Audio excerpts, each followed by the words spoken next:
নির্বাচনের সময় যে সাধারণ নির্বাচনে যে সেনাবাহিনী যা ভূমিকা ছিল তার থেকে অনেক বহুলাংশ বৃদ্ধি পেয়েছে, অনেক বড়। কীভাবে বলি, ওই সময় তো পুলিশ ওয়াজ ফাংশনাল, ওই সময় র্যাব ওয়াজ ফাংশনাল, ওই সময় সিভিল অ্যাডমিনিস্ট্রেশন ওয়াজ ফাংশনাল, ওই সময় অনেক কিছু এখনকার তুলনায় মোর ফাংশনাল ছিল।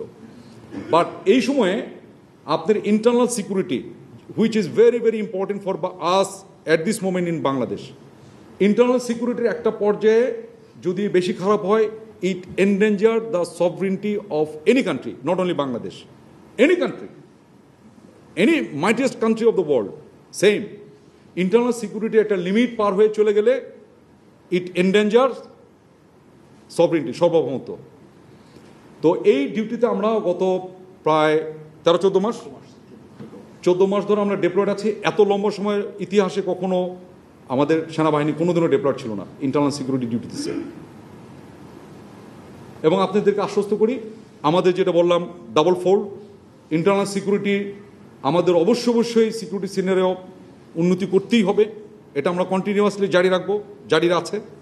এবং সামনে যেটা আছে ইলেকশনের আগে অবশ্যই ইলেকশন কমিশনের রিকোয়েস্টই হবে আমাদের ডিপ্লয়মেন্ট এখন যা আছে তার থেকে বহুলাংশে বৃদ্ধি পাবে, মেবি 3 times 4 times।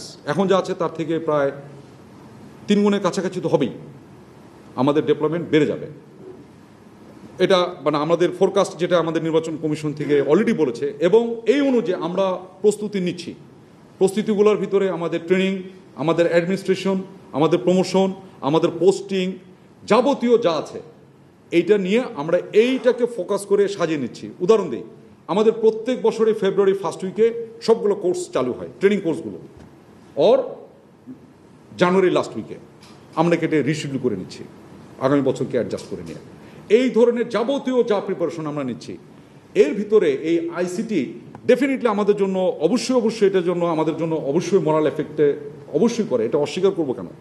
অস্বীকার করলে তো বলবেন যে এটা অস্বীকার আপনি করতে হবে বিদায় করছেন না, আমাদের অবশ্যই মোরাল এফেক্ট করছে।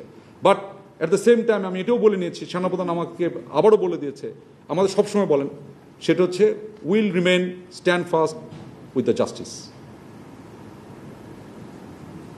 Even with compromise of our something, but ইনসাফের কোনো কমতি হবে না। আমরা সেনাবাহিনী দেশের জন্য, কোনো পলিটিক্যাল পার্টির জন্য না। কে কি বললো টললো এটা না। আমাদের দেখবেন অনেক জায়গায় মোটো আছে, আমাদের মোটোতেই লেখা আছে আমরা দেশের তরে, দেশের জন্য যেটা সবচেয়ে ভালো হবে আমরা চেষ্টা করবো আমাদের জীবন দিয়ে হলে এটা করতে। দেশের জন্য যেটা ভালো হবে এটার জন্য আমরা জীবন দিয়ে হলে চেষ্টা করবো। এখন ওই কেউ খুঁচালো আমি লাভ দিয়ে উঠলাম, আমার এরকম কোনো দরকার দেখি না। আমাদের ফোকাস একটাই, জাতি পুরো ওয়েট করছে একটা খুব ভালো একটা ক্রেডিবল একটা ইলেকশনের জন্য। আমরা আমাদের আপ্রাণ চেষ্টা করবো এটা ক্রেডিবল ইলেকশন যাতে হয় সকলকে নিয়ে। এবং এটা আমাদের যেরকম দায়িত্ব, এটা কিন্তু সকলের দায়িত্ব, আপনাদেরও দায়িত্ব, আমার বাসায় যে বসে আছে তারও দায়িত্ব আছে, সকলের দায়িত্ব এটা। আমরা চেষ্টার কোনো ত্রুটি করবো না, একটা ক্রেডিবল এবং খুব ভালো মানুষের যাতে আশা পূরণ হয় এরকম একটা ইলেকশনকে কন্ডাক্ট করানোর জন্য। যদিও বা নির্বাচন commission is the main, but আমরা চেষ্টার কোনো ত্রুটি করবো না, দেশের জন্য যা করা তা করবো। বাট আমি এটা দায় কি নিলে কি আমার ভালো হয়? সেনাবাহিনী তো আপনারও, আপনার সেনাবাহিনী না। আমি কেন মনে করছি এটা আমার শুধু? আমি কি আপনার অংশ নই?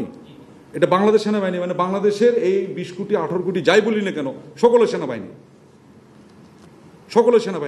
তবে সেনাবাহিনীর কিছু কর্মকর্তা কর্মচারী যদি অন্য কোথাও যেয়ে যদি ভুলভ্রান্তি করে থাকে, অবশ্যই বলেছি ইনসাফ ইজ নাম্বার 1, ইনসাফের সাথে কোনো কম্প্রোমাইজ হবে না, দ্যাটস ইট। বাট সেনাবাহিনী তো কিছু করে না, আমি বললামই তো। সেনাবাহিনীর আমাদের ইন্টারিম রিপোর্ট যেটা বেরোচ্ছে গুম কমিশন, ওইখানে তারা স্পষ্ট করে বলেছে, সেদিন চিফ প্রসিকিউটর বলেছে যে বাহিনী হিসেবে সেনাবাহিনীর এটার সাথে কোনো সম্পৃক্ততা ছিল না।